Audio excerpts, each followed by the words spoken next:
Ugh. Okay, I don't know why. What a Saturday. Let me tell you, I am wrestled out. I'll tell you that much. I need a couple days off of this, but whatever. We'll start. That's how I start all my reviews, complaining, right? Now, in all seriousness, though, it is time to talk about AEW All In.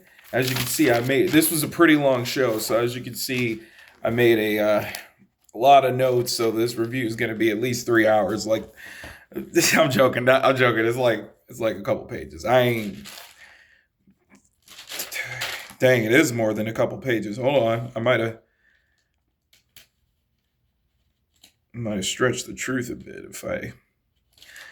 All right. Um.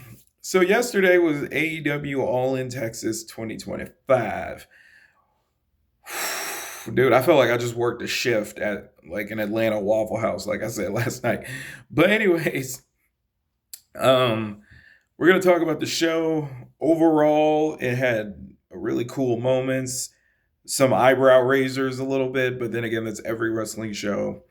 So AEW All In starts off with the AEW World's Trios titles I completely forgot existed for a second. The Ops. Hold on. I gotta do the pose. The Ops. Never lacking. Versus the Death Riders. Death Riders and Gabe Kidd, I believe. Yep, Gabe Kidd. Um, Claudio and Wheeler of the Death Riders with Gabe Kidd for the AEW Trios titles. Sorry, I'm still waking up. Goodness gracious, I'm still sleepy.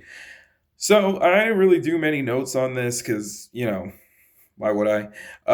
Joe hit like a mean 360 muscle buster, which was pretty cool. Put some umph into it, and the Ops retain the Trios titles. Um, the Death Riders immediately attacked the Ops, never lacking. Until that moment, they were lacking. They might as well get rid of that tagline because they keep getting caught lacking, bro. It's like, how you gonna be called never lacking and then you're always lacking? Like, what's going on? I'm lacking patience with this. I'll tell you that much. Um,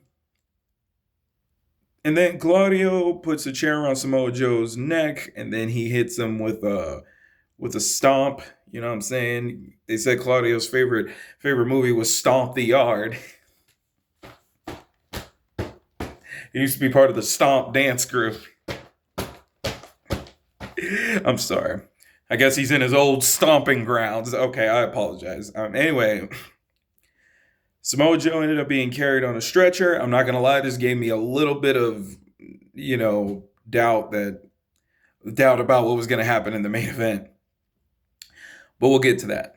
Second match, the Royal Rumble, which is basically what it is, almost, except you have to pin people instead. But the Men's Casino Gauntlet Royal Rumble match. The first two, of course, the rules are simple. Wrestlers enter at intervals, but whoever gets a pinfall, they win the match overall. So literally, a match could have ended very early. The first entrant is Mark Briscoe.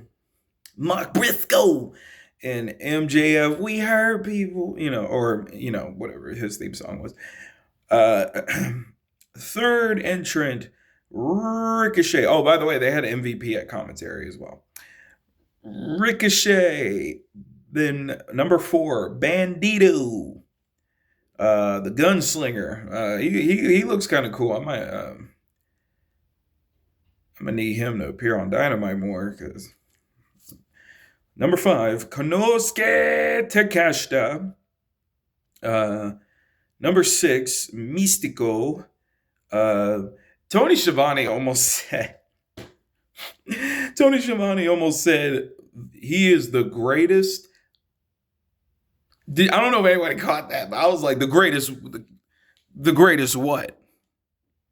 I know you wasn't gonna say the greatest luchador of all time because we all know who has that title. Tony Schiavone. Only 60-year-old man I know that's still wearing the earring. I know you weren't about to say. I'm joking about this. But seriously though, the greatest what? Because we all know it's the man, the master of the 619, Dirty Dom. No, I'm joking. I'm joking. We all know it's Rey Mysterio. Come on now. Talk about the greatest. I'm glad he stopped. By the way, they played a song for Mystico, and it was the softest song I've ever heard. I don't even know what it was. I'm like, what? Are we trying to get ladies, or are we trying to look tough? Like, what was that theme song? If y'all know what that song was, please let me know and the significance of it, because I don't know why that song was played during this match. That was like weird. Josh Alexander appeared at number 7. Then Anthony Bowens came at number 8. Number 9, for some reason I wrote Kyle O'Reilly, but it was actually Roderick Strong. I don't know why I wrote that down. Maybe it's because I heard Excalibur say his name or something like that, and it made me write that name in instead. Number 10, Brody King got a pretty good reaction from the crowd. You know, the the Yeti bark he does. By the way, when he caught he caught MJF with like the king, like that sleeper hold he does over the ropes, but MJF eye poked him, which was pretty cool. Number 11, Juice Robinson made his return. Um, I'm shocked he got rid of that beard, bro. Like, he had a beard. It was pretty cool. But hey, I'm just happy to see him. Personality's still there. And the Gun Club came out to take out the Gates of Agony, who were getting involved in the match. At number 12, my favorite wrestler on the roster. We all know who I'm talking about. Kota Ibushi. You know on this channel how much I adore Kota Ibushi, man. He comes out. I know, man. I know y'all who are watching this going, come on, Elijah, stop ribbing us, Elijah. Kota Ibushi comes out, and my reaction was, I was so happy. He comes out and he literally roundhouse kicks everyone. Uh, even my boy Brody King, like, I'm like, come on, Brody, man, eat them kicks. Number 13, the Beast Mortal Simone. I'm like, stop. By the way, after Kota Ibushi, it felt like, or not Ibushi, when the Beast Mortals came out, it felt like that clock took forever. Like, I don't know the certain time limits they have for these matches. Like, is it every 2 minutes or whatever? But this one took so long for another person to come out. I'm like, dang, how long is that clock gonna go for? Is it 3 minutes? Is it 4 minutes? Does it get longer as it goes along? Or did they just like, oh, we'll put the timer whenever we want? Let me know if you know down below. But then Platinum Max Caster came out. You're the best wrestler alive. Like, I'm like, only he could make that work too. But he was the last entrant in the match. We get to the end. MJF, Mark Briscoe hits the J Driller, and then MJF. It took him like a minute to throw Mark Briscoe out, so it was kind of funny. He was just like,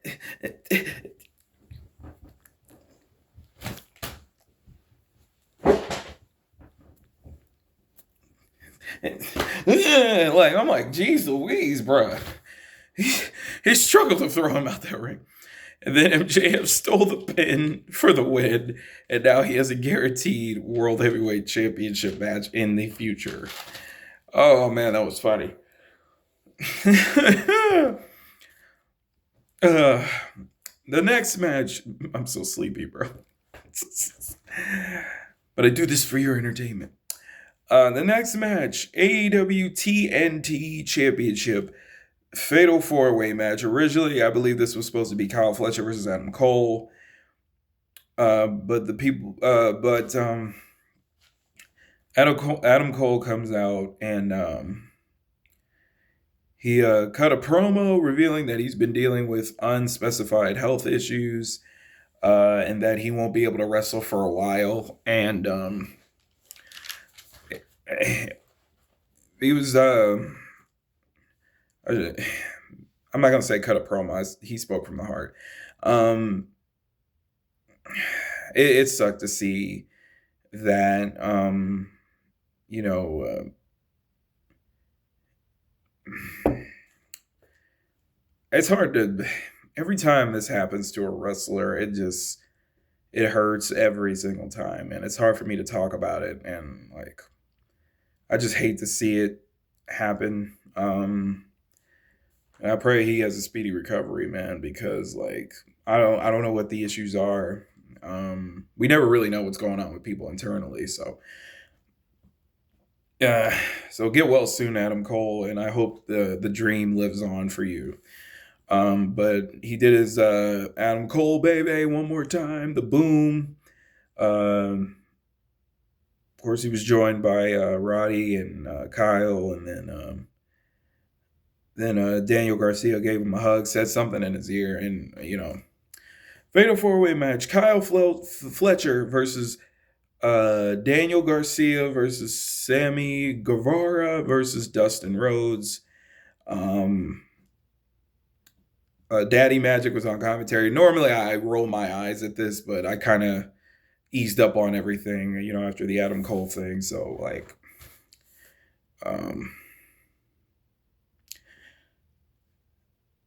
basically, it was a standard fatal four way match. Everybody did their thing.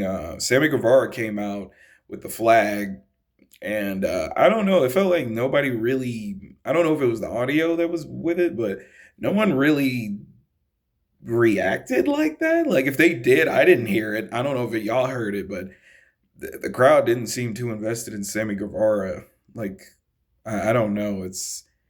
He's in a weird position. I don't know how to explain it. I don't know how people feel about him. I know he's done a lot of stuff, but yeah, I don't know. Him and Dustin was a tag team, so I was kind of surprised they would put them in a match together. But at the end, Dustin Rhodes was able to win the Fatal Four Way, and this is his first AEW title. He's been here for all these titles, bro, and he struggled to get one. Like, how does that make sense? Because, like, and that was like, yeah, he hasn't won an AEW title. He won a Ring of Honor title. Like, all right. But shout out to Dustin Rhodes. It felt kind of cool to see it. And then the Von Erichs appeared, who that was pretty cool to give him support and stuff like that. So shout out to Dustin. He won the TNT title. I'm sure Cody was very happy to see that. The next match, here's one of the few matches I was really, really, really, really interested in seeing. Will Ospreay and Swerve Strickland versus the Young Bucks. Where if Will Ospreay and Swerve Strickland, man, I'm sleepy. If Will and Ospreay and Swerve Strickland, wake up, Elijah. Oh my gosh. Will Ospreay and Swerve Strickland, I'm not even going to edit this out because it's kind of funny a little bit. Will Ospreay and Swerve Strickland, if they win, the Young Bucks will be stripped of their EVP's title. But if the Young Bucks win, Will and Swerve don't get a world title shot for an entire year, which makes no sense to why they would. I mean, if they were, me personally, if, and I hate to be that guy, but if I was booking the show, it's all good. I'm going to be booking my own animated wrestling show soon. It's making pretty decent progress. Shameless plug. Anyway, so I would have had like Will Ospreay and Swerve. If they lost, they would have left AEW. Like to me, that would have made more sense. But I guess they would have. I guess they thought, oh, it would be too predictable. Yeah, predictability ain't always a bad thing. Anyway, moving on. So Will Ospreay does his entrance, pretty cool. Swerve entrance. They had JoJo Offerman saying, "Nobody loves me better, makes me happy." I mean,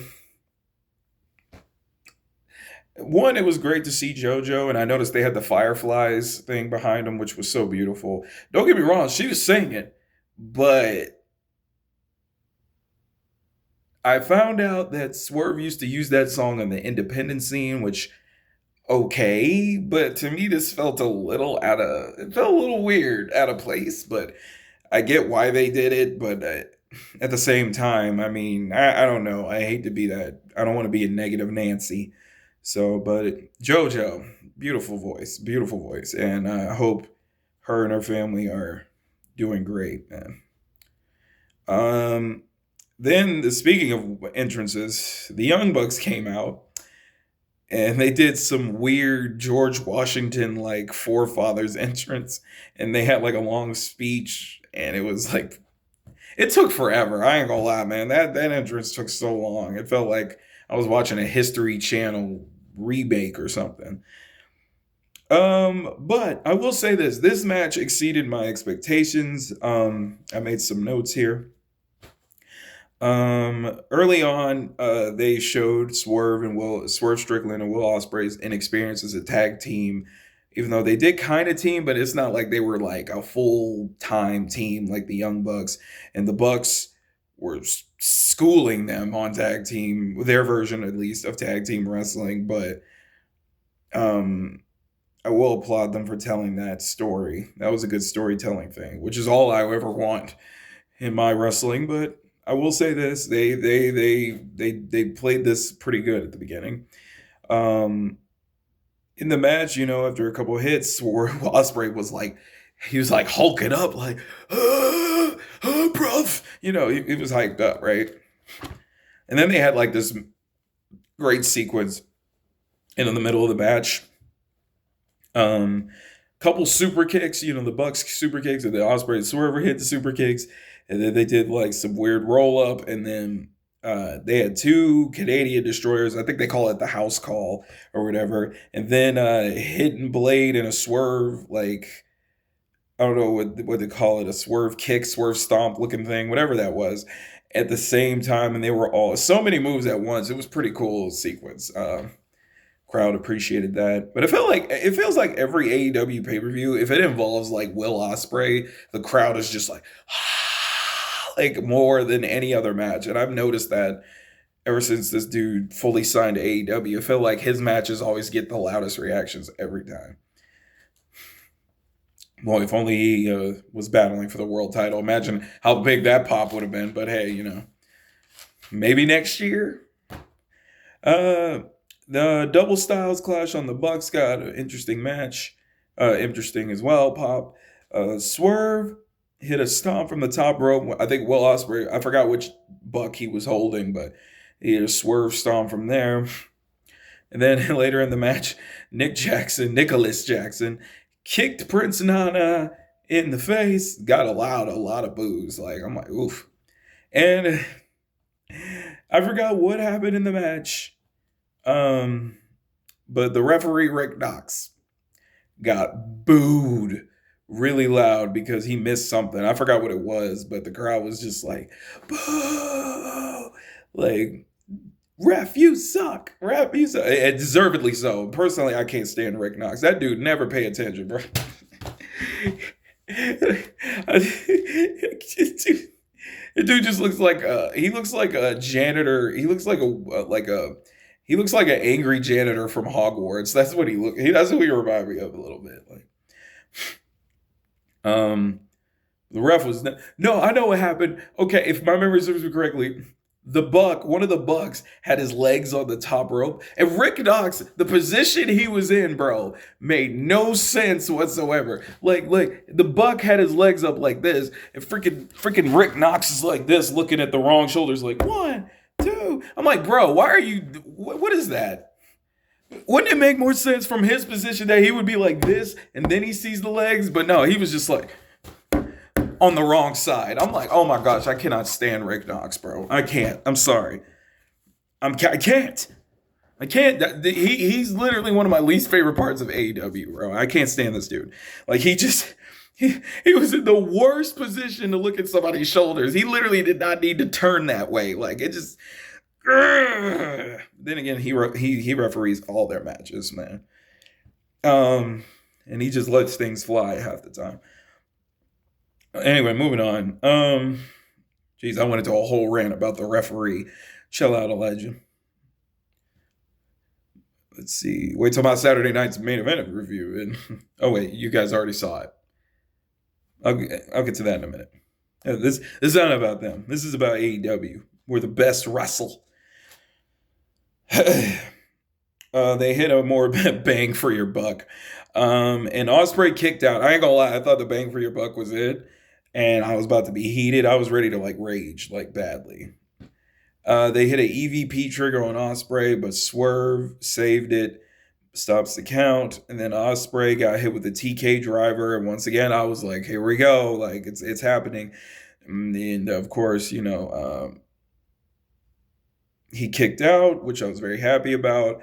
And I ain't gonna lie, and then Swerve Strickland, when Ospreay was like laid on the ropes like this, right? Swerve got in front of him, kind of repaying the favor Ospreay did for him. And they started kicking Swerve in the face.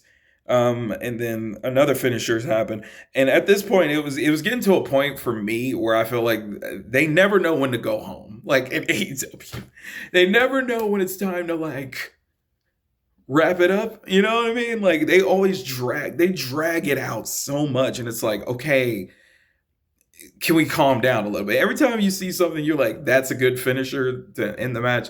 They kick out and they keep going, and then the finish they pick never goes right. So then, and they hit a hidden blade and a swerve kick on Matt for the win. Like basically, Matt was in the middle of the ring and Swerve hit his kick, and Ospreay used the hidden blade for the win, and the crowd just lost their mind, like.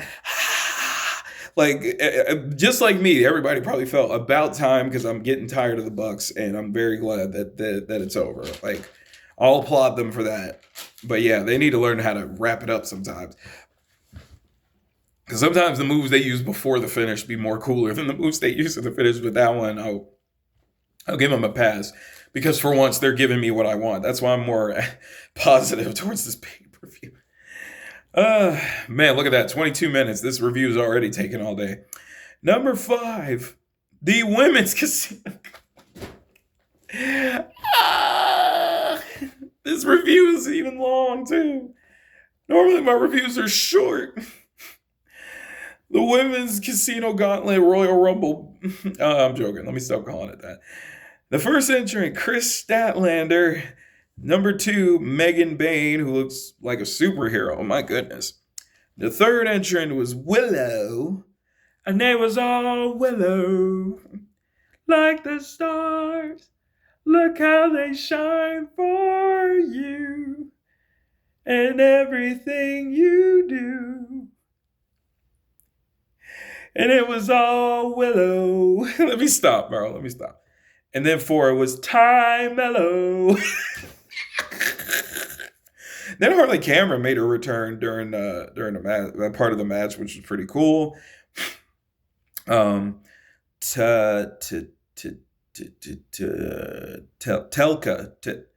Is this how you pronounce her name, right? Telka, who's like super cool. I like Telka, bro. If that's how you say her name.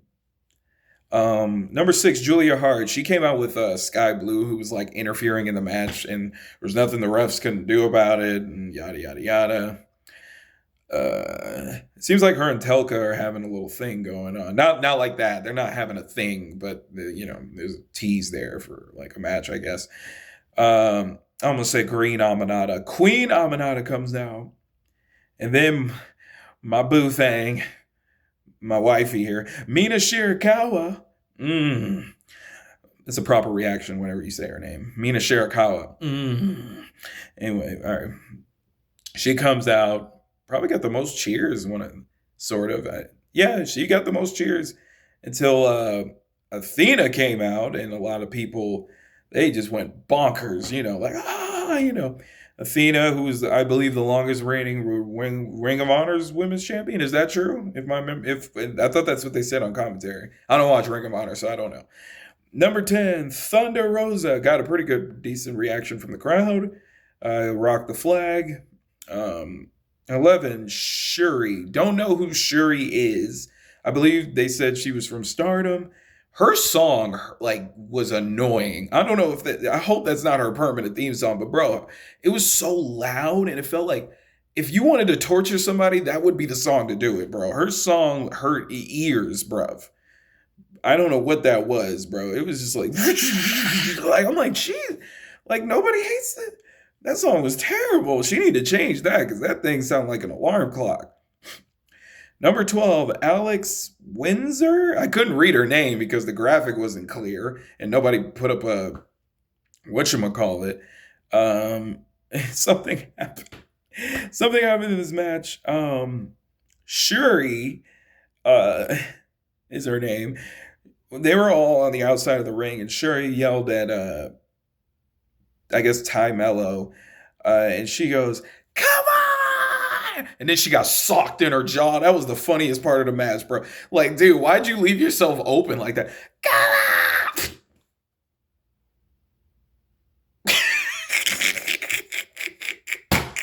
That was so funny. God! Like, it was funny as heck, bro. Oh, she deserved that punch, leaving herself open like that, bro. But then Athena pinned my wife. I was like, no! I was mad, bro. But Athena got a pretty loud reaction for her win.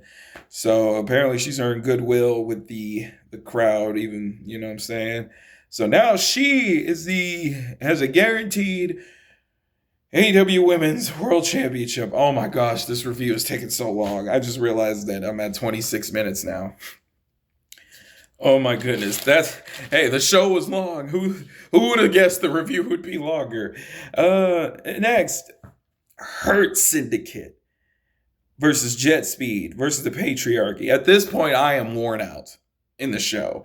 I felt tired. I felt like I worked a shift at this point, and I know what you're thinking, Elijah, this is during the day. Why are you sleepy? You know, I just was. Like, I've been sitting there for hours. Normally, I'm up and around kind of doing stuff. But Hurt Syndicate come out first. The Smoke Dizza and West Side Gun came out, and MVP, came out and performed a live rendition of the We Heard People song, their theme song, and it was cold. We break rules, we break checks, we break arms, we break legs, we break records, we break vets. It was fire. And then even MVP came out and did his part, and bring you the merch and hurt. It was lit. I ain't gonna lie. We heard people. Hearing it live was really cool. And I'm so glad MVP did his verse. Hurt Syndicate versus Jet Speed versus the Patriarchy. I know apparently someone told me in my comments the Patriarchy were added because apparently they had some interaction with the Hurt Syndicate on AEW Collision, which to me there was no point to it. In my opinion, I feel like it should have just been them versus Jet Speed. But because they've been built up more than this three-way. I don't know what's going on. But anyways, nothing really much I could say. The Hurt Syndicate retained the title. Shelton hit a mean suplex over the ropes too. Like, goodness gracious. After the match, Hurt Syndicate wins, and then FTR, who was on commentary, they were on commentary, and Stokely, they were getting in the ring, they were going to do something. I think it was to Christian. Was it to Christian Cage they were going to do something? I can't remember. Okay, I wrote, the Patriarchy has, I guess, officially dumped Christian. Nick Wayne turned on Christian. The crowd was like, whoa! It took him long enough, didn't it? I mean, bro, he talked about your mama, bro. Christian Cage was talking about your mama. You should have beat him up a long time ago. Could y'all deal with some older man walking up to your mama, talking to you about banging your mama? Imagine a brother walking up to you talking about, hey man, I'm your new daddy now. And your mama over there, she a freak. She nasty. So I need you to go out there, go get us some pancakes from IHOP. And while you're gone, I am going to hop on your... Okay, all right. I didn't need to take it there. Wow. That was so stupid. Go to IHOP so I can hop on your mom. Moving on.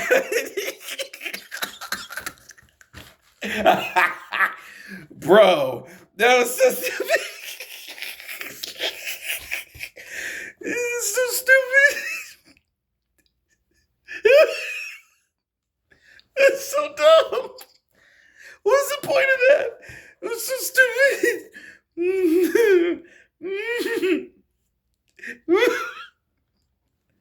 Oh, this is so dumb. Okay, anyway. So they hit Christian, they attack Christian. Kip Sabian helped as well. And Mama Wayne, she has done the most work she's done in her whole run in AEW. She was just yelling at Christian. I'm like, girl, you let him hit. Like, talking like all disrespectful. And then right when they were about to do something to him, Cope, Adam Copeland just rolls off the tongue. Pause. Adam Copeland comes out, and and I'm glad I'm not the only one that noticed. He was hitting the dance the whole time. He pulled the Jeff Hardy thing. Remember when Matt was getting beat up and Jeff just like... Adam Copeland comes out, to the crowd and stuff like that. And I'm like, bro. So Adam Copeland gets into the ring, is able to fend off the rest of the patriarchy. I don't even know if they're going to go by that name anymore. And he looks at Christian Cage, picks him up, and says, "Go."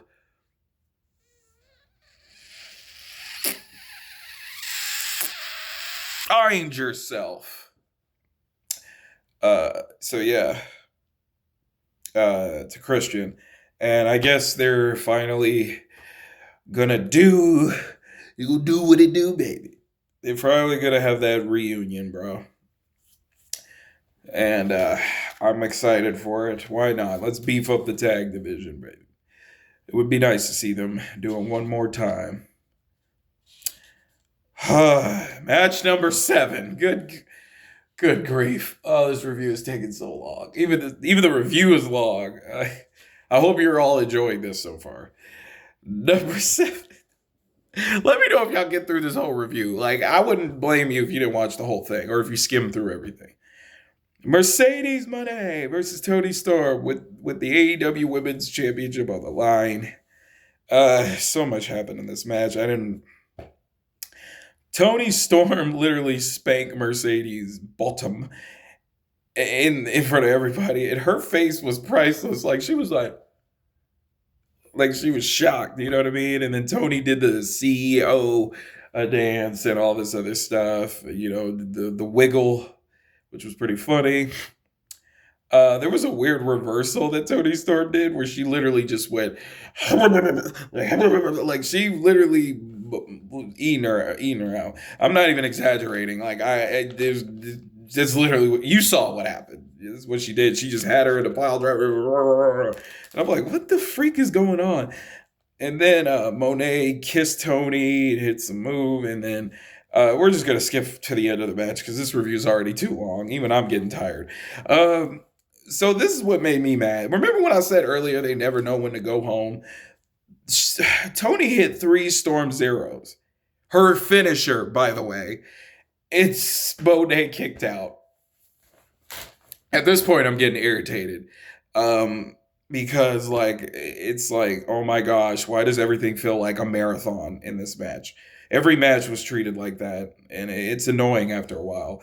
And Storm,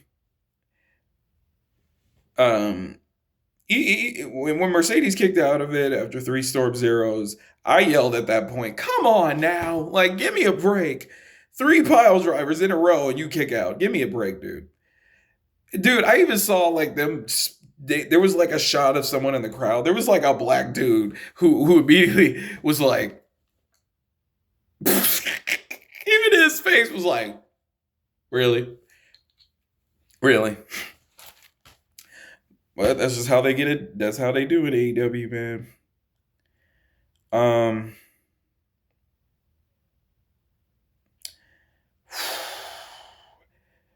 I'm trying not to fall asleep. Imagine I just fall asleep during my review. So the next match.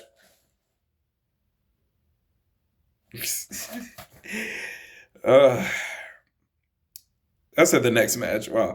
Okay, so finally, after all this time, Tony Storm had Mercedes on the. I was about to say on top of her, on the top rope. She gives her a kiss, and then hit a Storm Zero off the top rope, which looked sick. Like it looked crazy. And then she won the match. I said, about time. This took forever. The match probably would have been favorable for me if it wasn't like so painful. At this point, I wrote, this show is running so long, it hurts. Which it did. It did. Kenny Omega, next match, match number 8. Good God. Kenny Omega versus Kazuchika Okada. And it featured the return of the legendary Jim Ross, which I was so happy to see him. Shout out to Jim Ross, man. I'm so glad he's doing better. Hope his health continues to improve. I wasn't gonna do too many notes on this because I knew it was gonna run long if it's a Kenny Omega match. Kota Ibushi was with him at ringside.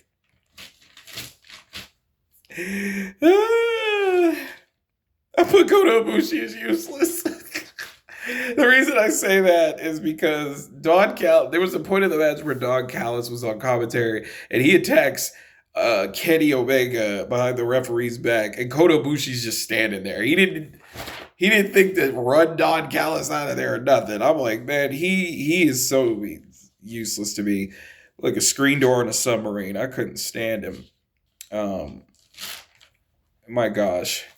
But Kota told me I'm not useless. Rocky Romero comes out and Kota actually stopped him. So I'm like, great. Kenny Omega hits the one-winged angel. But Don Callis pulled the referee to the ground and all this other stuff. And then Kenny hit another move. And Aubrey was sprinting down that ring, boy. Like, it's pretty hilarious.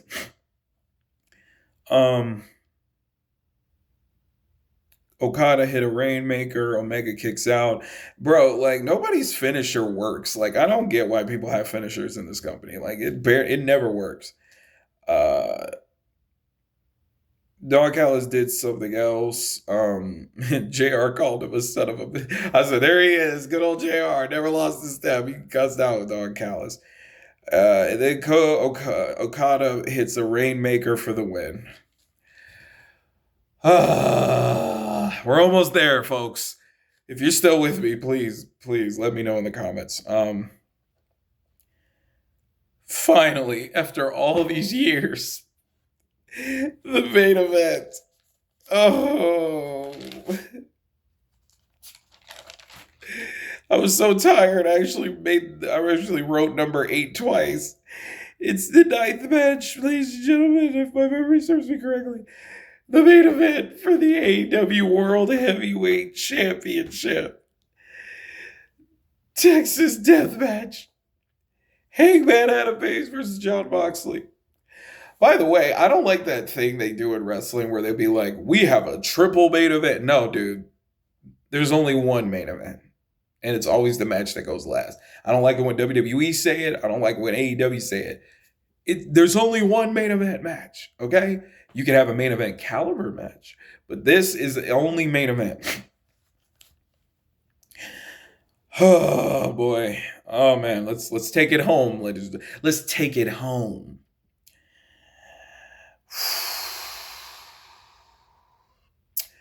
Hangman Adam Page, his entrance, he came out, used this classic theme, bro. You know, it was beautiful. It was nice to hear it again after all these years. Next, Jon Moxley arrived with the Death Riders theme in his Hills Have Eyes wrong turn pickup truck he rides around in. uh, with Marina accompanying him, of course. The match starts pretty gruesome early. Paige stabbed Moxley with a fork. In order for me to watch this match, I had to sort of shut out everything I don't like in when it comes to these kind of matches, especially the use of a fork. I don't like it when old school people used it, and I don't like it when he used it. But he stabbed Moxley with a fork, which is very gross to look at. You could literally see the blood slowly, you know what I mean? And it was like very disturbing. That's literally attempted murder. I don't care who does it. Mox wrapped barbed wire around Hangman's face, and then Marina, she bit Paige in the face again, and I'm like, that's disgusting. Oh, freaky so. Anyway, Paige put Marina through a table, which was great. She was out for a minute too.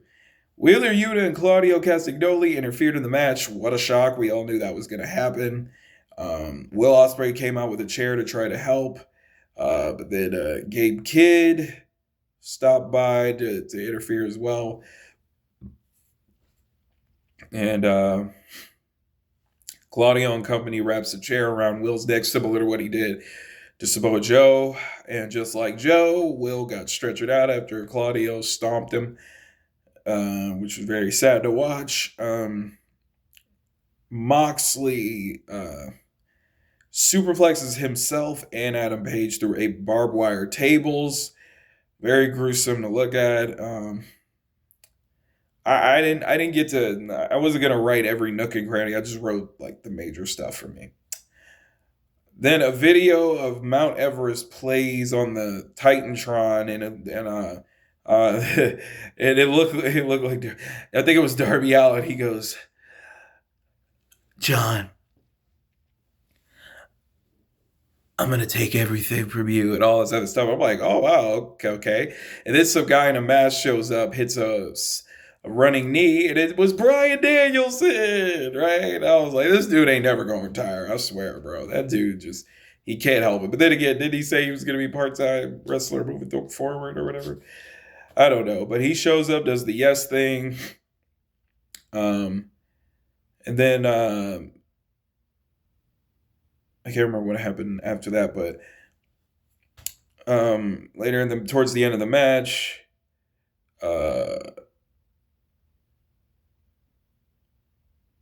oh yeah, the Bucks. Oh no. Wait a minute. I think the Bucks appeared at this point. Yeah, the Bucks appeared at this point. Marina goes to get the briefcase, but then she ended up getting her hands cuffed out of nowhere. And Prince Nana appeared, and I'm like, was he laying under there that whole time? Like, what the freak? So he was just laying there drinking coffee. Like, I'm like, was he just laying under there? Because this was a long match, bro. But that was funny. He showed up, hit his little dancey dance, and the Bucks were getting involved. At that point, I was ready to lose my mind because, I was just like, of course. Why not? Why not screw him over? I was like legit angry, bro. Like I was heated. But Swerve Strickland came out, made the save with the chain that he had, buck hunting season, you know what I'm saying? And then Hangman Adam Page buckshotted Moxley on a bed of nails, and he won, it shocked me. I mean, there was another point in the match I just remembered. I didn't write it down, but when Marina helped Moxley get up after getting put through a chair, I was like, oh my gosh, I hate this. I'm never watching this again. I swear if he loses, I'm never watching this again. But after he buckshotted Moxley on the nails, bro, I'm like, man, that was just disgusting. But he got the win, and Page became the new AEW World Heavyweight Champion. Oh my God. Jeez. All is right with the world. AEW, I commend you. But man, y'all need to learn how to go home sometimes, bro. Because I felt like I worked a shift, bro. Sitting in a couch for hours. Like, oh my goodness, bro. Well, much like the show, this review was too long. So I can't sit here. Well, then again, I was trying to cover as much as I could. Anyways, let me know, how did you feel about the pay-per-view? What was the match of the night for you? Did you love it, the show? Did you hate the show? Are you just like me? Do you wish they would just lower the runtime for these pay-per-views? Let me know in the comments down below. But anyways, please like and subscribe. Man, I went through a lot for y'all. A lot for y'all. And I'm interested to see where they go from here, especially on Dynamite. Y'all have a good Sunday. I'm going to go take a nap.